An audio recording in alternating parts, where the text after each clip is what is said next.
God, Brett, I'm, to be honest, dude, the eyes are a little watery right now. Why you got to do this to me, man? Why you got to do this to me?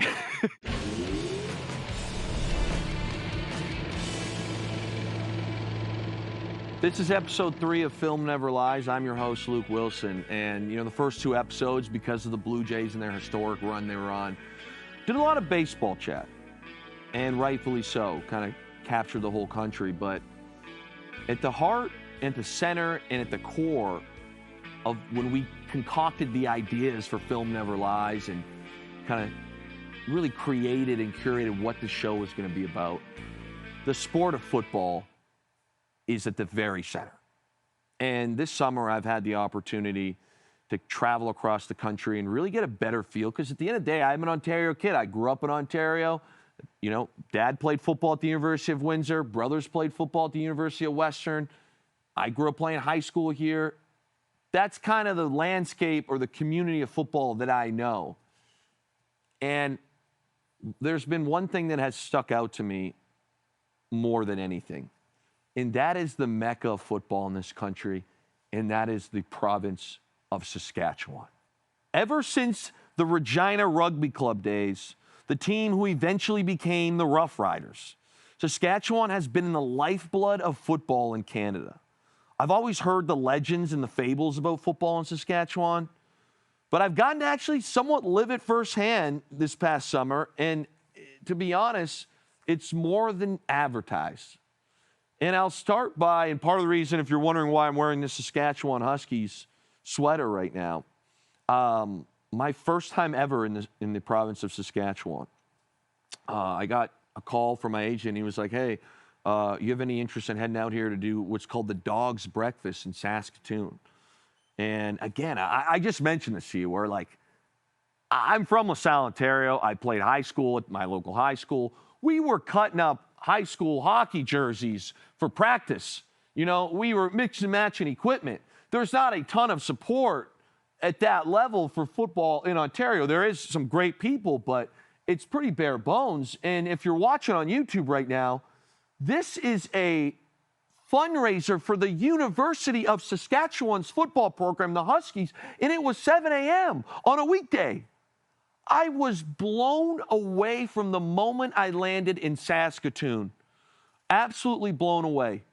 You get there, and I'm like, again, Dad played at the University of Windsor. I love the University of Windsor Lancers football program. Shout out to Cercellis. They got to the semifinals this year. Okay, my brothers played at the University of Western. I'm very, very familiar with all the success they've had. Shout out my brothers in Dwayne Ford. Okay, but I get what football is in Ontario. There's no way it can be this much more supported in a province like Saskatchewan that just simply doesn't have the same amount of people. And I met Scott Flory, and Scott Flory was one of the first people I met, and I think the world of Scott Flory, and he's obviously doing a tremendous job at the U of S right now. And I did make a bit of a fool of myself, but I get in there and I see the facilities they've got, the culture they've created, the coaching staff, and I'm like, man, this place is different. This place is special. It reminds me a lot of things south of the border when it comes to the intensity and the passion and the seriousness.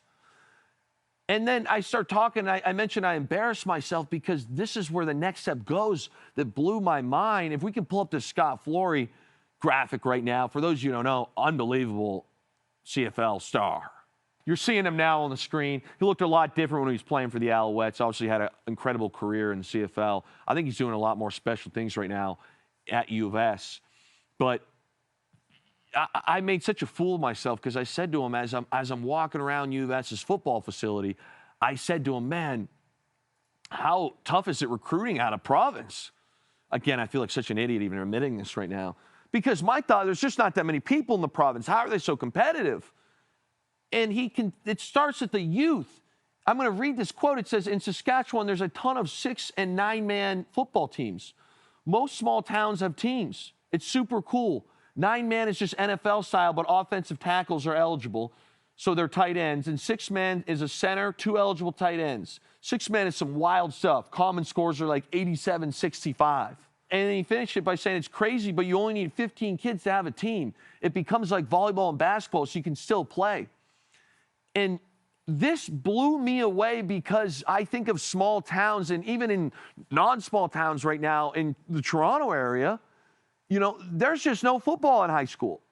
And it's so important, and it's so embedded in the culture, in the fabric of the province, that even if you're in a rural area, there are volunteers, there are people, there are communities that want kids to have that opportunity. They'll play 6-man ball if they have to. They'll play 9-man ball if they have to. Football is such an important part there, and there's none other than a better example right now than U of S Huskies star Daniel Weeb. All Canadian. I think he just set the record for most receiving touchdowns in school history for career and in a season. And I was talking to Coach Flory last night, and he says to me he started in a 9-man league before he moved on to a 12-man league because of how great he was. And it just goes to show you that the province gives a shit. They care.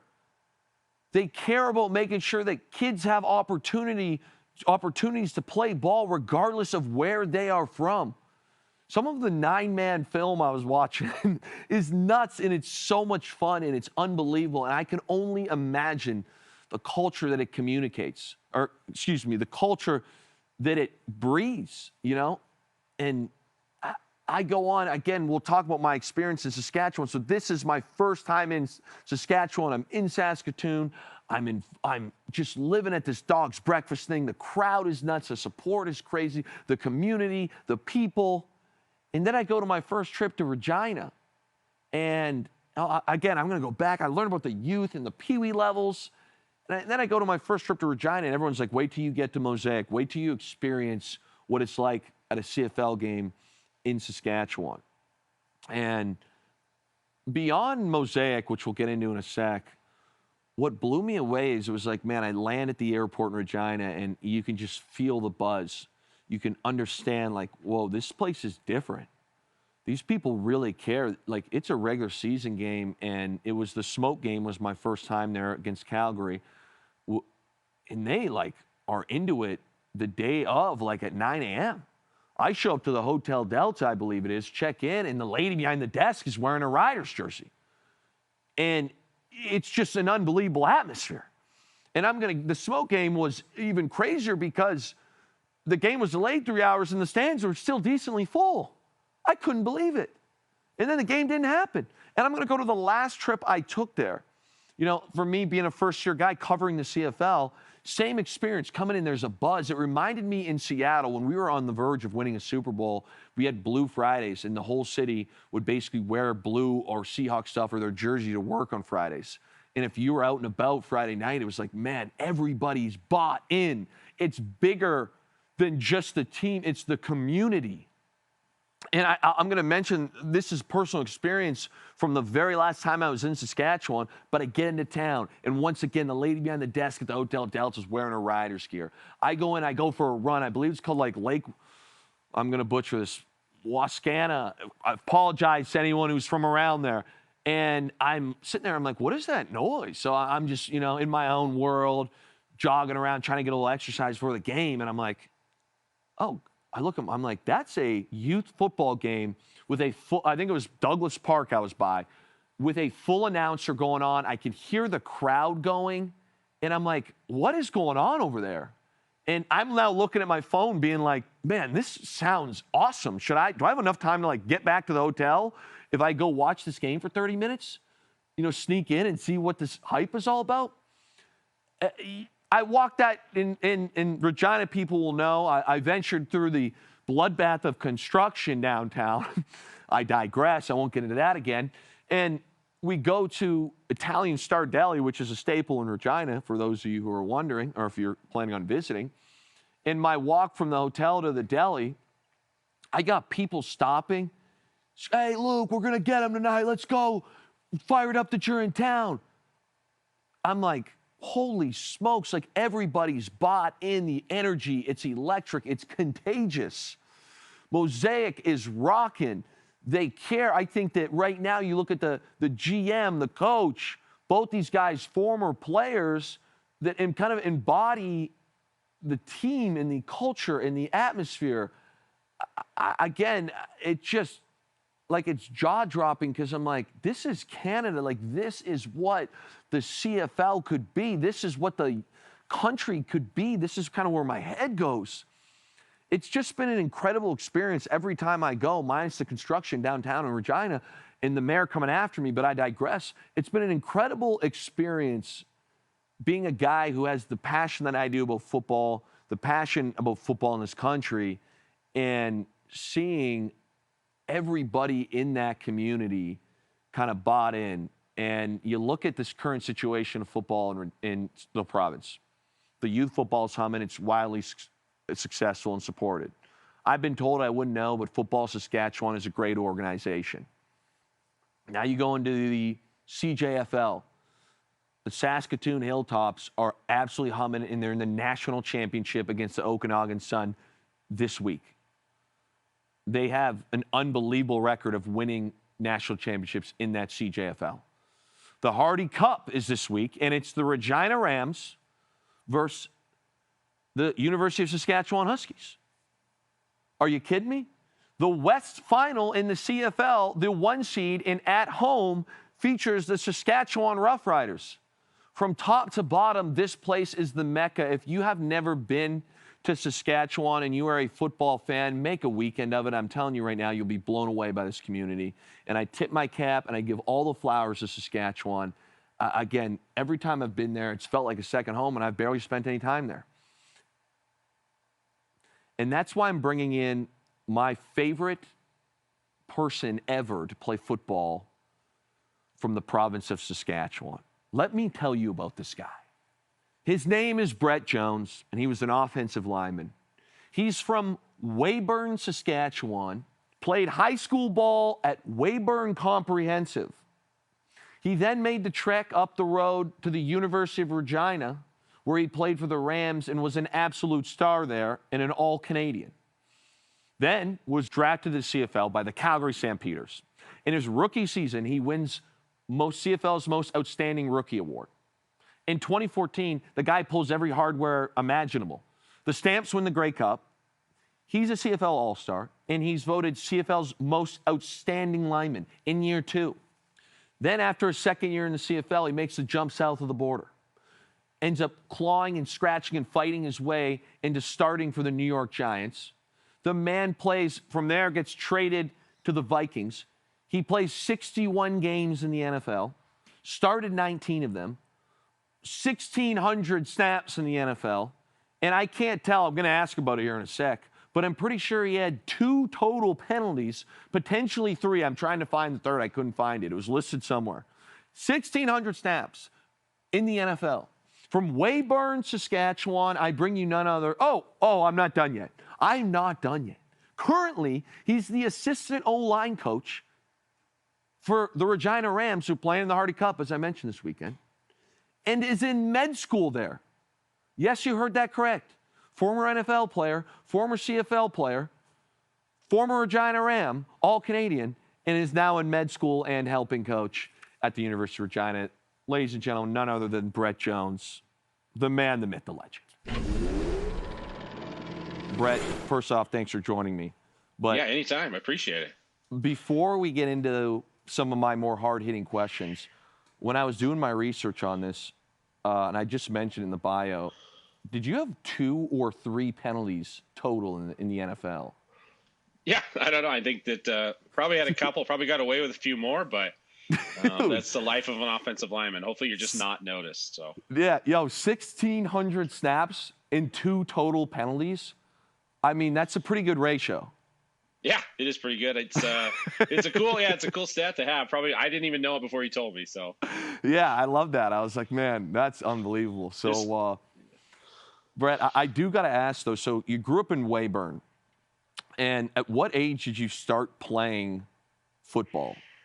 I started playing in grade 4. So I was right when you could first start to play Pee Wee. We didn't have Adam at the time, so that'd be like your 9, 10-year-old. So I think I was probably 11 or 12. And I'd played hockey all the time growing up. And so my babysitter, her kids played football, and they're like, you should play football. You're big. You should just go out and play. So I was like, okay. And I've never looked back since. It's my favorite sport. Yeah, I can understand that. And then, like, can you talk about the support when you would play all the way through elementary school, kind of through high school? And correct me, it's Weyburn Comprehensive. Do I got that right? You got it right. The WCS Eagles. Let's go, baby. So, was there a pretty big crowd on Friday nights at these games, or? 100%. Yeah, I think that for us growing up, it was always a really cool thought that in high school you're going to go put on the Letterman jacket, get to wear that, and go out there. And it all started with us and Pee Wee football and the great volunteers we had. Growing up in Weyburn, Weyburn is a great example of what you can do with volunteerism and like when sports matter and then the people matter more. And so the way that people were able to show how much, sport mattered was giving their time. And I had so many great coaches growing up that just made me love the game, whether it was like a Kelly Bowman. He used to race cars, and it used to be the coolest because he'd be racing cars on the weekend, but he'd find time to come out and coach us football in the evening. And then whether it was going up to high school, we had Mike Hoffman, who was a financial advisor, and he would volunteer his time, even with his young family. He'd bring his kids out to practice. Like, it was a big deal for us, to get to do those things, but it all started with great volunteers.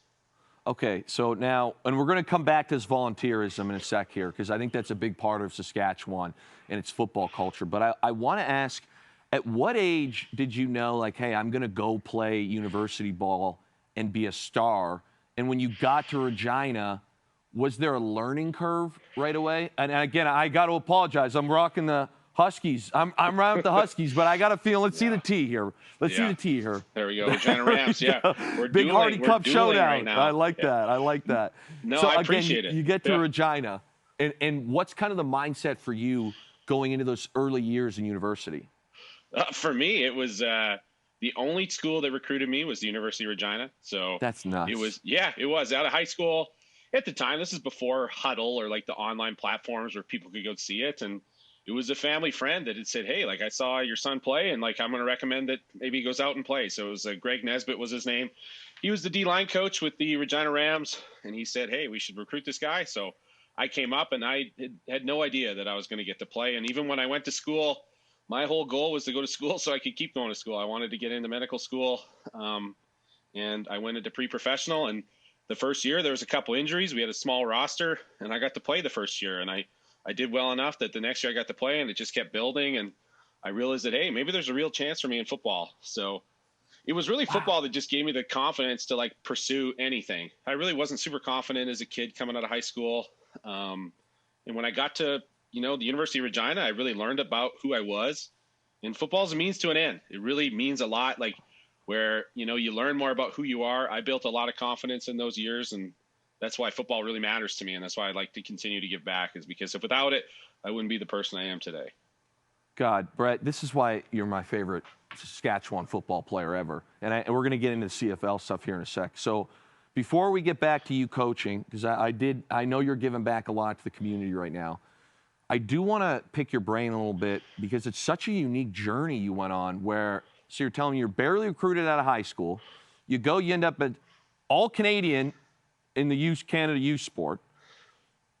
You then get drafted to the Calgary Stampeders, and you absolutely dominate. And I know you're a humble guy, so I'll do the bragging for you. But you come in your rookie year, and you're the rookie of the year, basically, for offensive linemen. Then the next year, you guys win the Grey Cup. You're an all-star, and you're voted the best offensive lineman in the league. Look at this. We got the video up right now.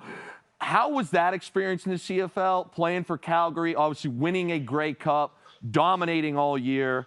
Like, can you kind of give the people at home where your headspace was, again, coming from Weyburn to Regina, and the next thing you're thrown into the fire, and you're dominating the CFL? Yeah, I think that it sort of followed the real trajectory I've had throughout my life. Is I always had to prove a lot of people, I could do it. Like I was proving a lot of people wrong. So if you could ever see my film from back when I played at the University of Regina, I'm not very tall and I'm pretty wide. So when we'd send tape out to people or scouts or whatever, they'd look at like, I just don't know if this guy can do it. And so I always thought I could, because I got to practice against Akeem Hicks. And that was really one of the biggest, blessings that I had in my career, was get to practice and be a teammate with him and just see like how good he was. He was really unbelievable. Anybody, you ask anybody in the NFL, they'll know who Akeem Hicks was, and hopefully don't remember, because when you played him, it was always You better be ready to go. He was quite the player. And so so when I had that chance to go to the CFL, I knew that I really wanted a chance at the NFL.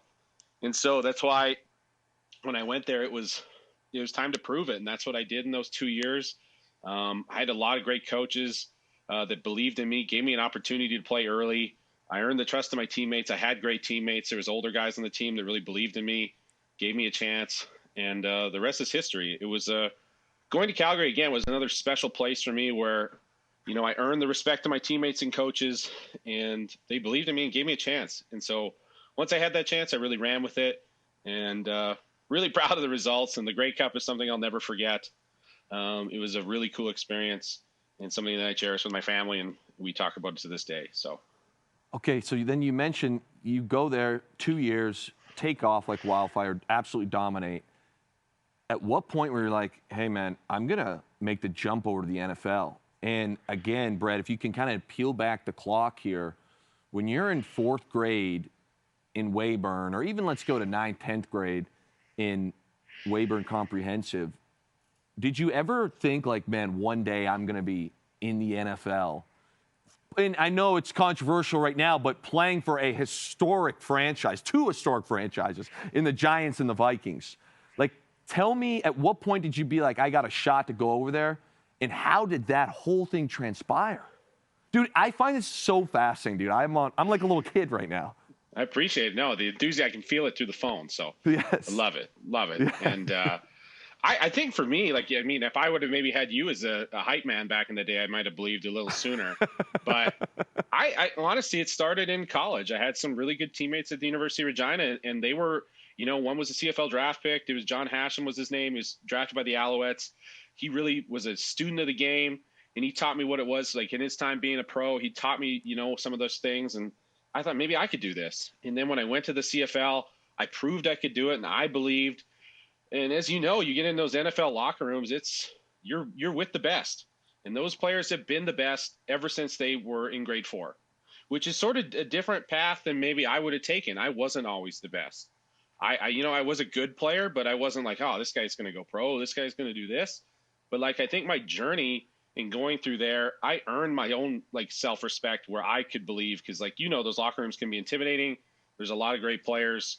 They've been great for a long time, been to big schools, but there I was from little University of Regina, and I made it. So, yeah, it's such a cool story, and it is my story, and it's really uniquely me, and so that's why it's always fun to talk about it. So, yeah, was there any moment when you were in the NFL that was a bit of a pinch me moment, like holy smokes, I'm here? And then my next question would be, whether it be in practice or in a game, who was the best player you went up against in the NFL? Oh, I mean, you name it. Each week you'd find a new person that you think was the best. But as you know, I think the biggest pinch me moment was the first game I got to dress for. And this was back when they still had offensive linemen on kickoff return, and I was on KOR, so kickoff return. And we're out there and we're playing in Dallas in the new AT&T Stadium. And it was there was a remembrance for 9/11, and they had George Bush out there, and the flag was as big as the field. And here I was from Weyburn, Saskatchewan. I think it was Sunday Night Football, and all the guys that hype you up, all the coaches know, hey, we're going through camp, and it's here's Sunday Night Football's coming up. And I was sort of naive. I didn't really realize what the moment was, because I was just trying to get through each day, to try to compete. But then you get there and you realize, yeah, it's kind of a big deal.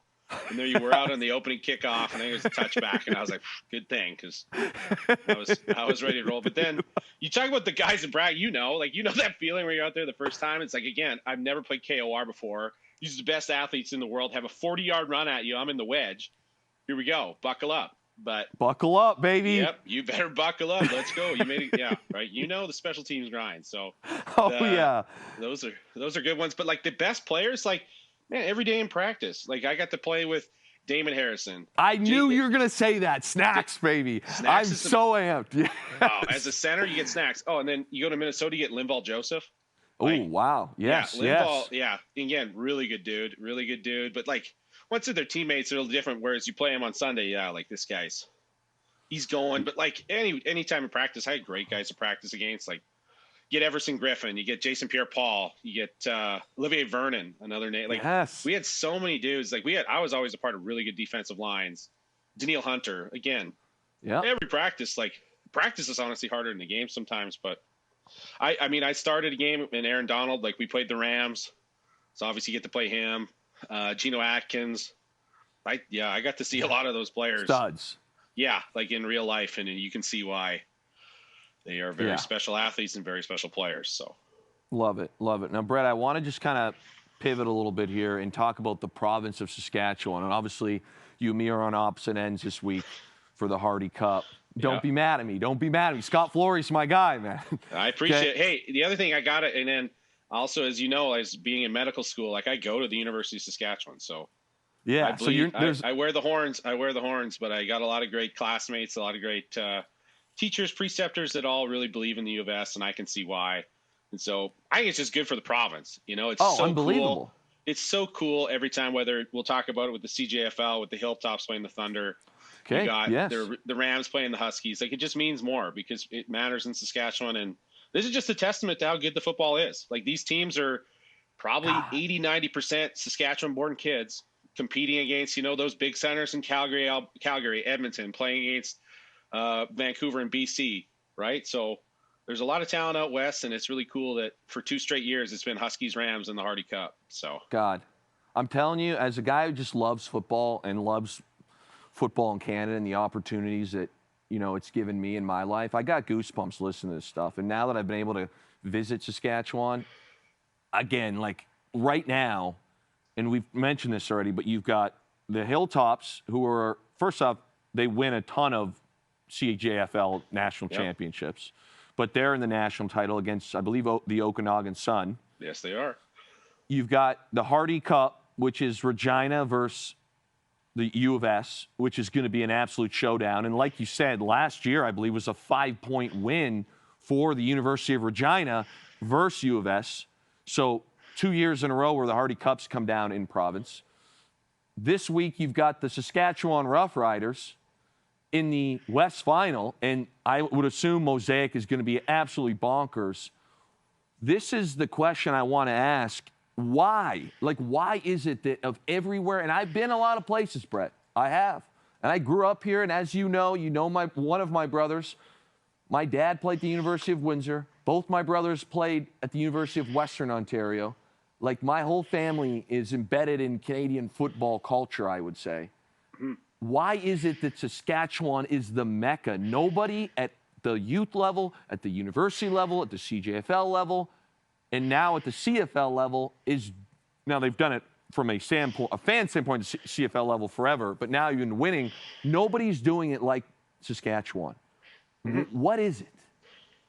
I think it's and hopefully this isn't too long-winded answer. There's a lot. No, keep it long. There's a lot of factors, and so the one that I've talked a lot about, and I've listened to you. You've talked about this before, and I'll just take a little tangent here. It talks about like name, image, and likeness, and you talk about that with how NIL is affecting college football. But why that matters is it matters who the name is. It matters who that image is, especially the people of Saskatchewan, and the likeness, or like how people represents them. So when you look at the people of Saskatchewan and the Saskatchewan Roughriders, that team is gritty. That team it's tough, right? It's tough to play in Saskatchewan. It's going to be cold on Saturday.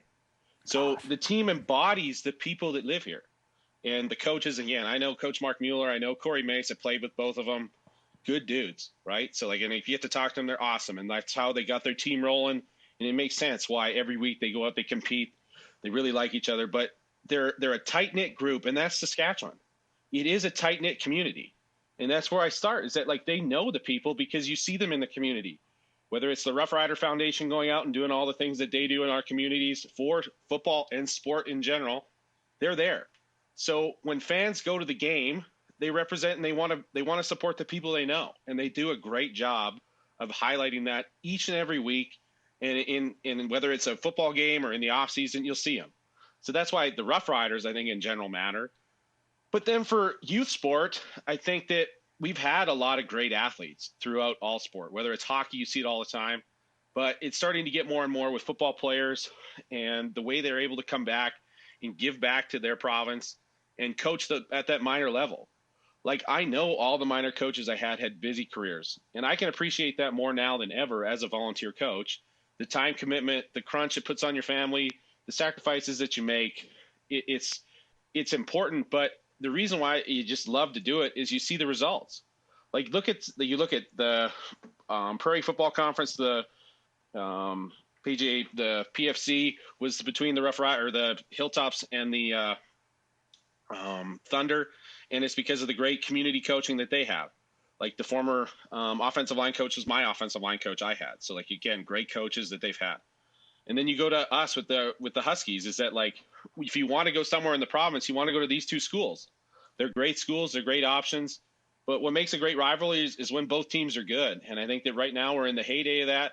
But it all started with those great young coaches that we have in the community, the great football program. You talk about Football Saskatchewan. I don't know if you ever met those guys like Mike Thomas, Jeff Yowsey in Saskatoon. They do a great job of U18.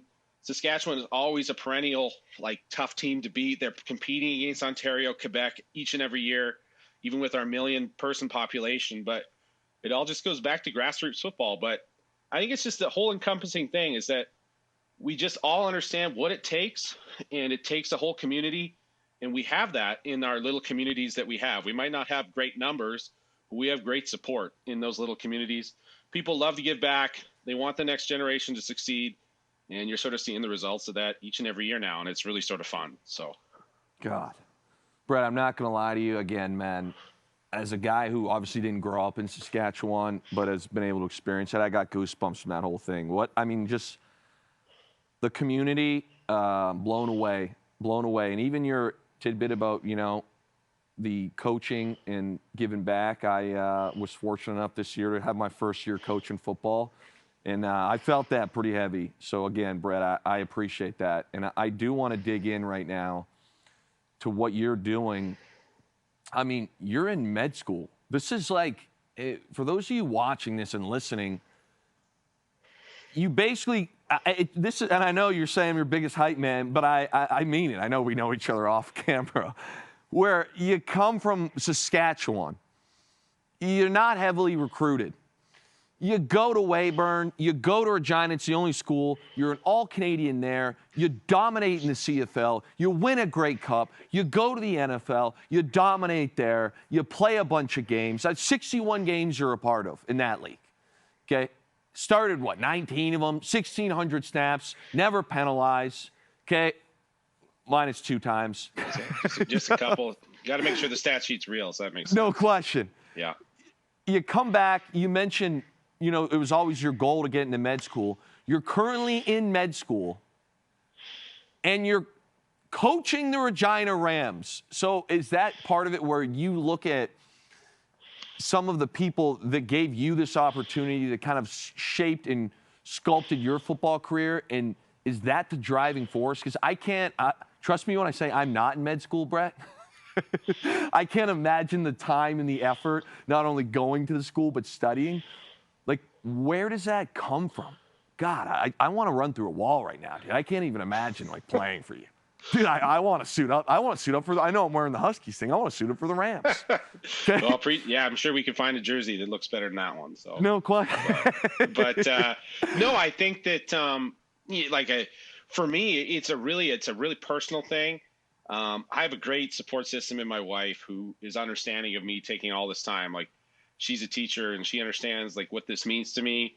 And I'm really fortunate that Coach McConkey gives me the opportunity and the platform to get to coach the young kids that I get to coach.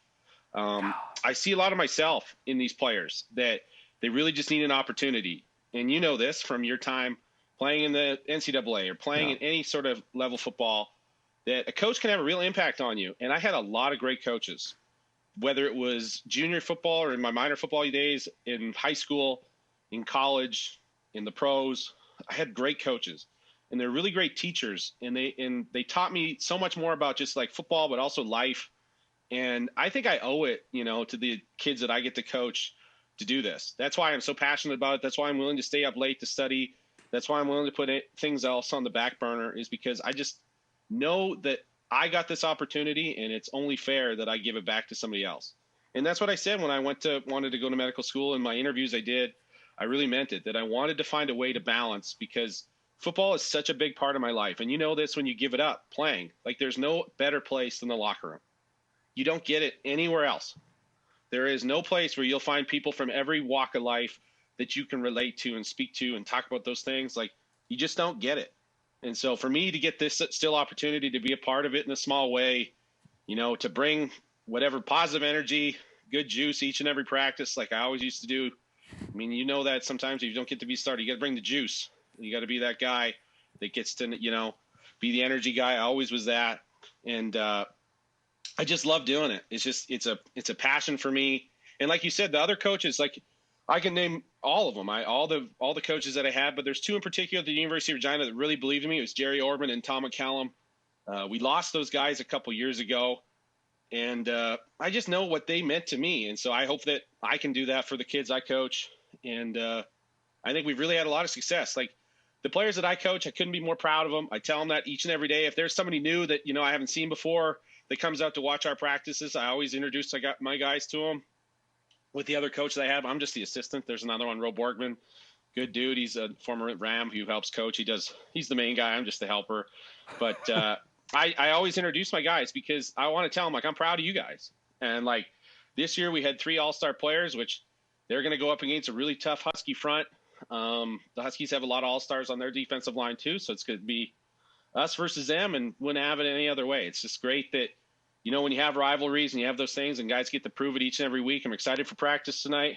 Got to get the game plan in, but, yeah, I just love doing it, and that's the only way you could do it is that you got to love it because it is a lot of time, but football means a lot, and so does school, and I want to be the best doctor I can be, and I always put school first. That's always something I said I would do, but I find a way.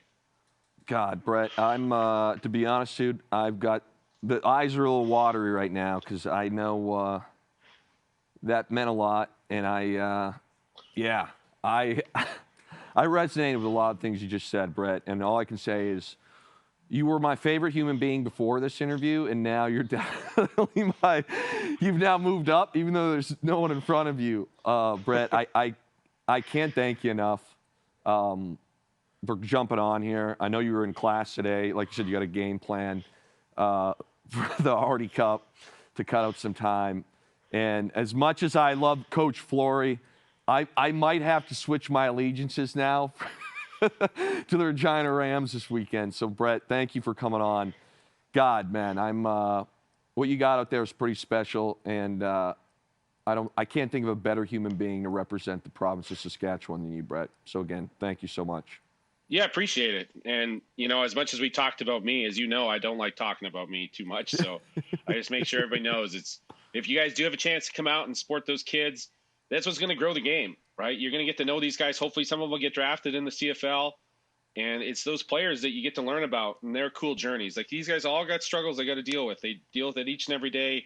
It's tough being a student. It's tough being a football player. And they do both each and every week. They come out to practice, and we practice in the evenings. It's not like we do it during the day. So they got a full day school schedule. They come out, they earn it each and every week. And I'm just proud to be their coach. So, God, Brett, why you got to do this to me, man? Why you got to do this to me? You just got to make more visits. You got to make more visits out to Saskatchewan. You'll start to realize why it's so special and why. Because everybody always asks, why would you want to live in Saskatchewan? Well, you start to know. It's the people. You know what? It's the people that are I'll say special. this. With the small amount of time I've been out there, I don't know if I've ever felt more at home anywhere outside of my actual home. Just the amount of people that were over the top with their hospitality. Right away you feel that football culture. It's just embedded in the community. It's a pretty special place and one that I have an extreme amount of respect for. So, you know what? Maybe this spring camp, I'll come up to Regina and maybe coach some of the fullback tight ends a little bit, be the guest coach for a little bit. We are a big tight end school. So we just converted. We had actually our star tight end, who's a really good guy. His name's Joe Camplin. He got hurt early in the year, and so we actually converted a linebacker. So he is tough and gritty. He's the exact type. Like this guy is going to put your face on you. So it is awesome. Yeah, So we definitely could use a tight end coach. I try to dabble, but I can't catch I don't know the ins and outs on route running. I mean, I'll pretend to know. I lined up in short yardage, sure, as a tight end, but that's the No extent of question. my. No question. Yeah, I can help you out on that. That's one Yeah, I'm thing gonna I have to- can do. yes, Medical yes. school, not so much, Brett, but you want a little ins and outs of playing tight end, I got you. I appreciate it. I'm gonna need it. We could use it. Brett, again, all the best this weekend. Again, I hope it's packed. I'm sure it will be. Hardy Cup into the West Final. Brett, can't thank you enough. I appreciate it. Thanks again for having me. Thanks again to Brett Jones. I'm going to pull myself together here, but God, I just love that stuff. What a guy. We're going to talk about my favorite play, the big game of the weekend was Bills-Chiefs. And this play I thought was wild because what I want you to watch here, we're going to play it here real quick, is we got to pause now. Watch Bosa. He's highlighted here. So he's going to get chipped by Travis Kelce, okay? And then he thinks it's a screen because no one's blocking him. So they do have, if you're looking on the screen right now, there's somebody peeling. It's the right guard to come back here. But Bosa is going to turn and think, no way they just let me come untouched. So he thinks on 4th and 17, the guy thinks that it's a screen, and then it's like, oh my God, it's not a screen. Even this play, which kind of kept KC a little bit in the game around, has no business. Again, we're watching again. Oh, it's got to be a screen. No business being completed. And that just was kind of a tell of this whole game. So for those of you watching, I mean, you look at some of the stat lines of this game, the Bills' biggest statement win against the Chiefs, in my opinion, because, they've obviously won a lot in the regular season, but it's always these crazy, high-flying games that come down to, one play. When the reality was, yes, it was a 7-point game, but Josh Allen throws for 273. Didn't really need to be Superman with the crazy extended plays. Hit 3 total incompletions and was just flawless back there, picking them apart, 23 of 26. You look at James Cook, rush for 114. Are you kidding me? And back to Josh, threw for 1 touchdown, ran for another 2. And then you go in, which was probably the biggest shocking point in this whole thing, was the Bills' defense. The Bills' defense, if I've got this right, they go 5 TFLs, 3 sacks. You look at the 4th and 17 there, which led to the 3rd touchdown. Probably should have never happened. Mahomes was 15 of 34, under 50% completion percentage. Again, the Bills just gave problems all day to the Chiefs. And this is a healthy offense with the Chiefs here. All their weapons outside of Pacheco. So again, the Bills, to me, they're a bit of a Dr. Jekyll, Mr. Hyde this year, where they've got the good record, but there's been a couple games early where man, you're waiting for them to dominate a bit. I've said it on here earlier on, the Chiefs were my number 1 ranked team, and across the board, the Bills dominated them on defense, dominated on offense, and had a very, very good showing on special teams, minus the kick, that hit the doink at the end of the game. If you're a Bills fan and you see that performance, you've got to be fired up. And then the fact that Josh Allen described himself as slotted in the scrum afterwards, the interview, look out if you're in the AFC, because that Bills game was one of the most impressive performances I've seen in a while. Moving on here, showing a little Canadian love. Shout out London, Ontario. Okay, we're going to play this one. This is a kind of a fascinating moment for me, and I know this game ended in a bloodbath for these guys, but watch our guy, Chase Brown, here. Comes up, okay, first and foremost, if you're a running back, see how he made the linebacker settle his feet. Look at this separation right now. I know it's a bit blurry, but that's an unbelievable win, okay? So you're sitting there, the ball's on the 22, you snag this thing, you dominate the linebacker. Oh, and I want to talk about, first off, the athleticism.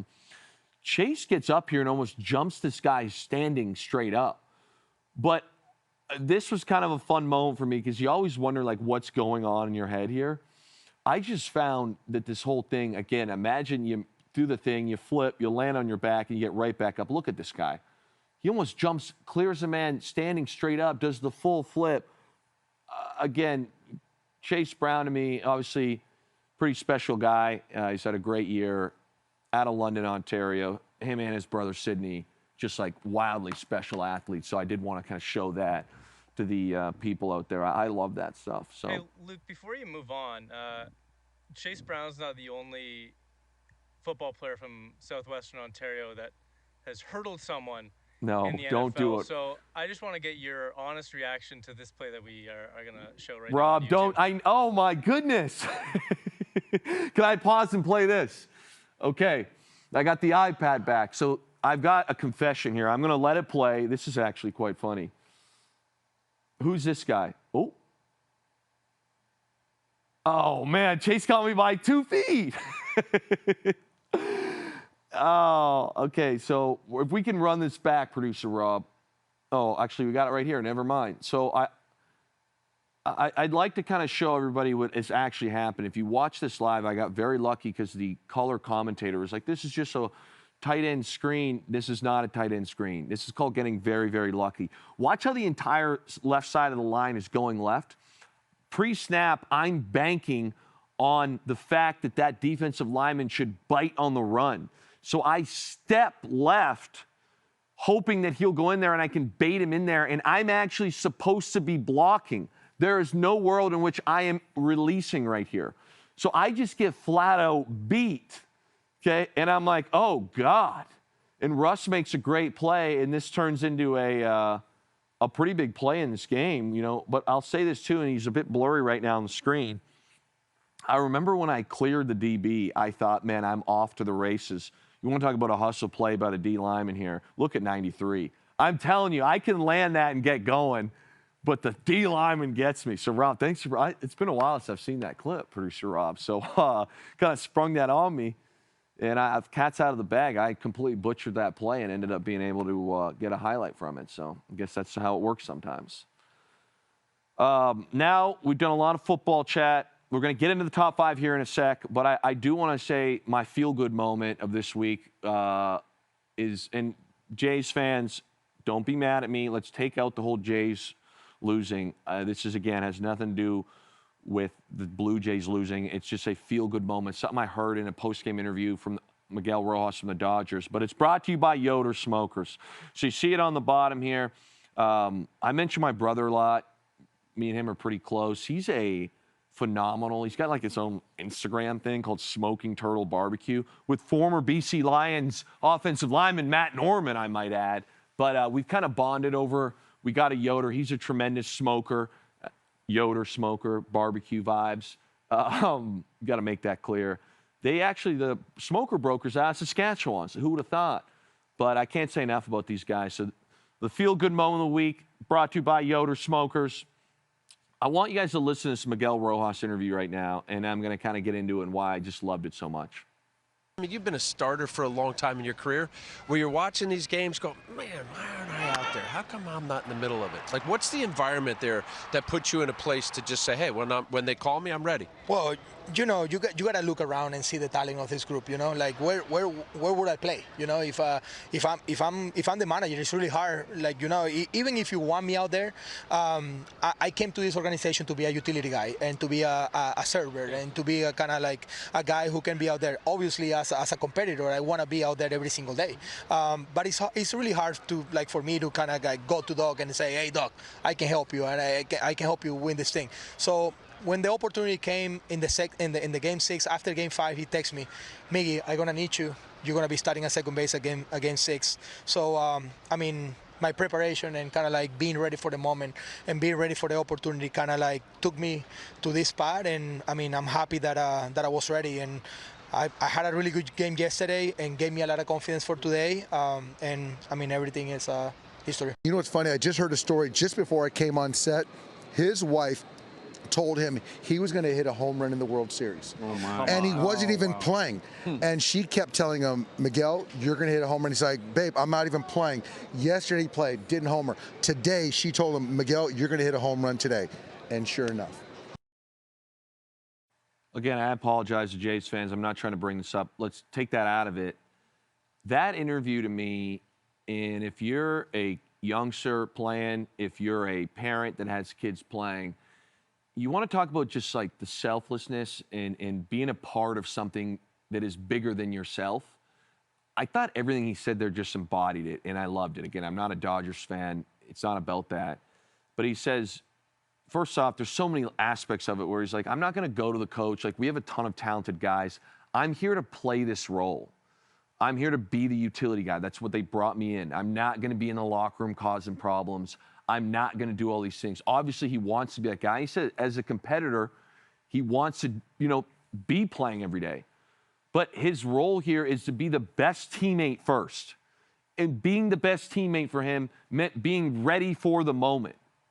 And throughout this game, in the series, really in 6 and 7, the amount of moments he had, the barehanded play at second base, throwing out IKF at home, the pick to end game 6, all defensive gems, winning plays. I mean, they don't win without this guy. And I just wanted to highlight the mental fortitude that it takes to just stay in it. And even the support cast, like if you're somebody who's not actually playing, a parent, for him it was his wife being like, stay in it. Like, you're going to have your moment. Believe in it. Believe in it. You heard the manager there, Dave Roberts. Maybe I'm a sucker for this stuff, but I love that so much. And, it just kind of goes to show you, they are the big bad Dodgers. You won't hear anything from me on that standpoint. But beyond that narrative, that locker room, when you have quality guys like that just buy into the role and give a shit about their team and their teammates, it creates a pretty special environment. So, again, I just kind of wanted to bring that up. Miguel Rojas, didn't know much about you, but a lot of respect from my end here. So we just talked about Miguel Rojas, kind of got to see that emotion, and I kind of led me into this week's top 5, where it's top 5 things that happen after you win a championship. So for me, I'm going to go with the top 5 things that happened after we won the Super Bowl. Number 5 was the after party at the hotel. So obviously, we were in Jersey City. That's where we're staying. You got your friends and family there. It was all you can drink. Macklemore was performing. It was a pretty special night, just kind of the surrealness of it.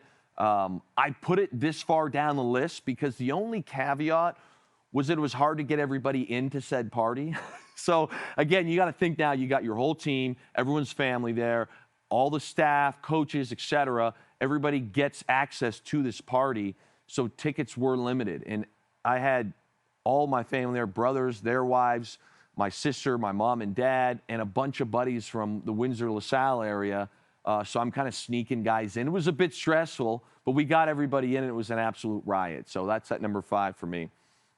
Number 4 was, I'm just being transparent here, the paycheck.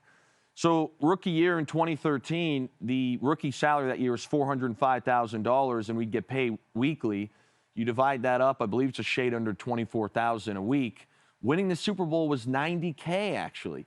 So you almost 4x'd your salary. I remember sitting there, down the road being, holy smokes, the fact that we were able, I would have played in that game for free, and the fact that it was 4 times more than I was making in other games was pretty cool. So, again, at 24 years old, I think at any age, it's a lot of money, and to do it winning a world championship and a Super Bowl was pretty special.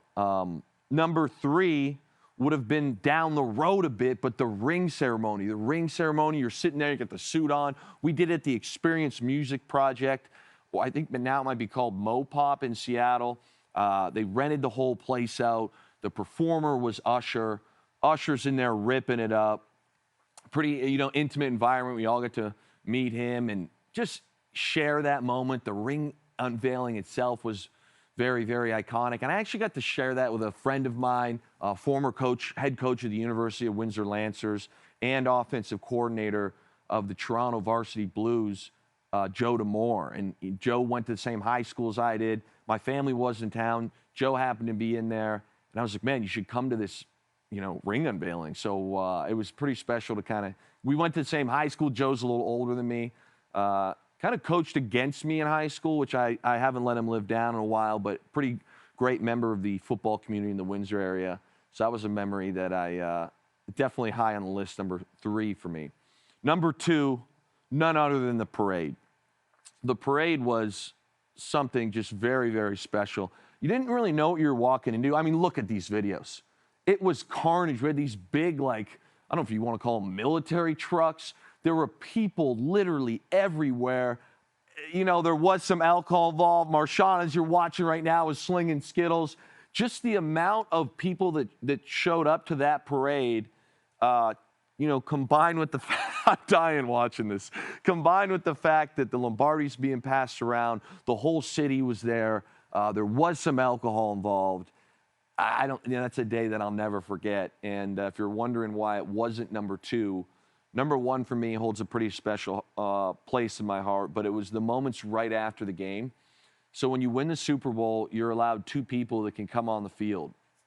And my mom and dad came on the field, and it was one of those just surreal moments. Look, there they are, where, if it wasn't for those 2 individuals, if you're watching on YouTube, and even here, these are all my boys.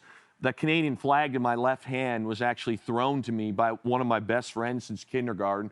There's me and my pops with the Canadian flag. I still got that thing hanging around. But the idea that, I would have never been there. There were so many moments in my career that my parents supported me through, both the highs and the lows. And I go all the way back to playing Pee Wee football, driving me across the county, into high school, and just like the human being that kind of shaped me. All my main contributors to my success are both my mom and dad. And, I'll never forget, I believe it was Michael Strahan had the Lombardi trophy. There's confetti coming down. You're at MetLife in New Jersey. And to be able to share that moment with my parents. I remember my dad, I like to say, was bright-eyed and bushy-tailed. He's a pretty big sports fan. Is by far the most cherished moment for me and number 1 on my list of things that happen after you win a championship. Now, if you're looking at this list, you're probably wondering, what about the Vegas trip? So I want to be very, very clear.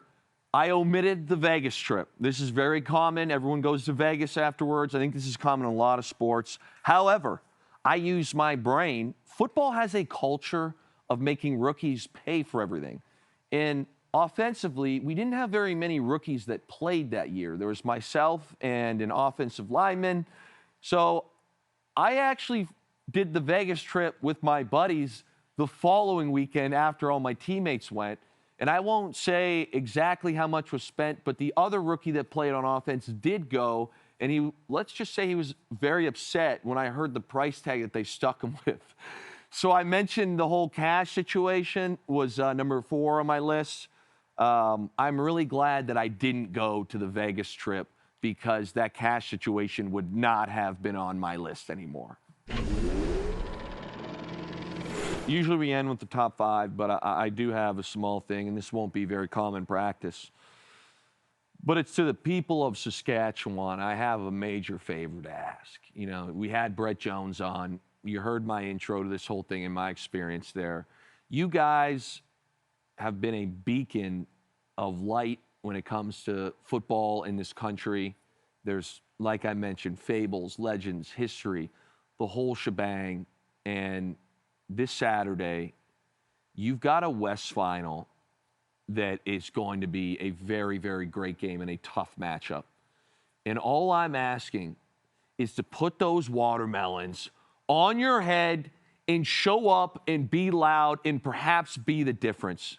Nothing would make me more excited than, 33,000?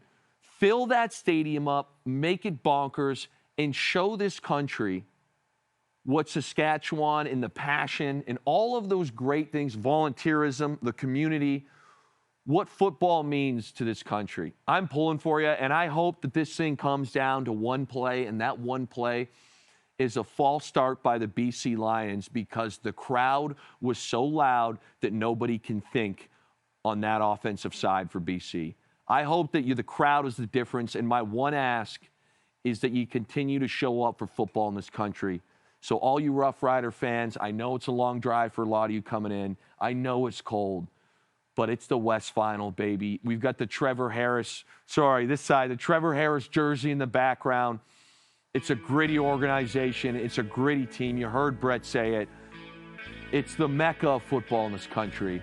I can't wait to see that stadium. Mosaic's going to be rocking.